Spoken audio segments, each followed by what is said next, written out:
চুয়াডাঙ্গার বিখ্যাত রস। বাংলাদেশে যত খেজুর গাছ আছে, যত রস আছে, মানে সবাই জানে যে চুয়াডাঙ্গার রস অন্যরকম মিষ্টি।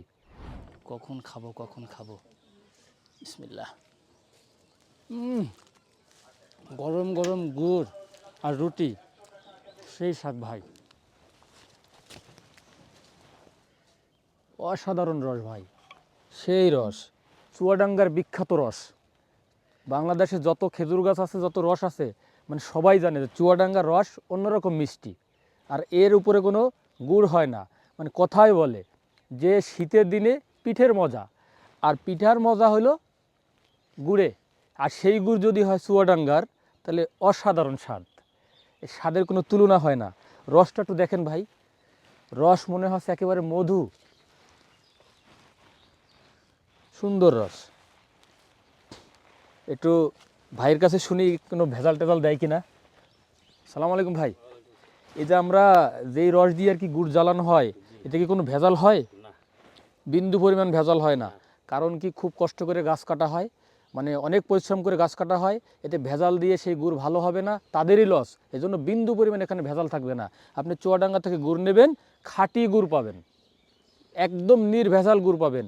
আপনার বেশি নিতে হবে না, আপনি অল্প নিয়ে খেয়ে দেখবেন যে আপনি জীবনে কত গুড় খেয়েছেন আর এই গুড়ের সাথে তার তুলনা হয় কিনা। রসটা একটু দেখান, জ্বালাতে জ্বালাতে দেখেন একদম মধুর কালার হয়ে গেছে, মনে হচ্ছে মধু। আমরা অনেকে মনে করি যে রস দিয়ে গুড় হয়, কিন্তু সেই রস জ্বালাতে জ্বালাতে যে কতটুকু তেল বের হয়, এই দেখেন এই খড়ি দিয়ে অনেক কষ্ট করে গুড় পর্যন্ত যেতে হয়। এই দেখেন সকাল থেকে জ্বালিয়ে জ্বালিয়ে, এই দেখেন এখন রসের কালার, কিছুক্ষণের মধ্যে ইনশাল্লাহ গুড় হবে, একদম পিওর গুড়। দেন, আপনি তুলে দেন, অল্প করে দিন, ব্যাস। আহ, সেই কালার, সেই কালার, সেই কালার। রুটি দিয়ে খাওয়া হবে আর মুড়ি দিয়ে খাওয়া হবে ভাই। না, আমার না আসলে জিভে পানি চলে আসছে, কখন খাবো বিসমিল্লাহ। গরম গরম গুড় আর রুটি, সেই স্বাদ ভাই, মনে হচ্ছে মধু দিয়ে খাচ্ছি।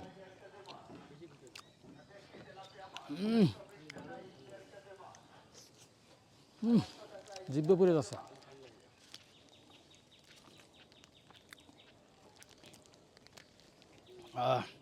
কেমন স্বাদ হাকিম? মাশাআল্লাহ, খুব সুন্দর স্বাদ। গুড়,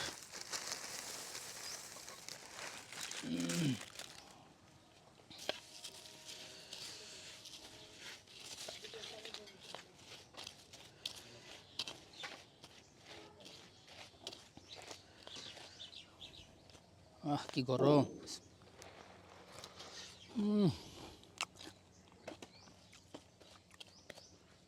বুঝতে পারছি আপনাদের খেতে মন চাচ্ছে, কিন্তু খাবেন, একটু সবুর করেন।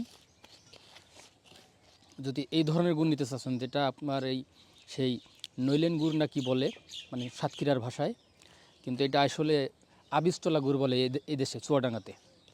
এই গুড়ের এক স্বাদ, দানা গুড়ের এক স্বাদ, পাটালের এক স্বাদ।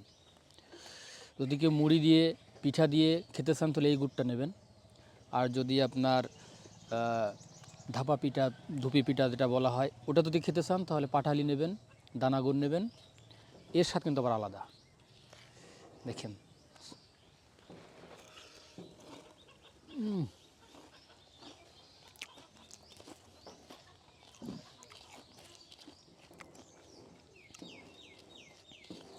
চাইলে আপনি বিভিন্নভাবে খেতে পারেন। সকালবেলা রুটি দিয়ে, তারপরে পাউরুটি দিয়ে, অর্থাৎ মুড়ি দিয়ে খেতে পারেন, চিড়া দিয়ে খেতে পারেন। যদি নিতে চান, দ্রুত অর্ডার করতে হবে।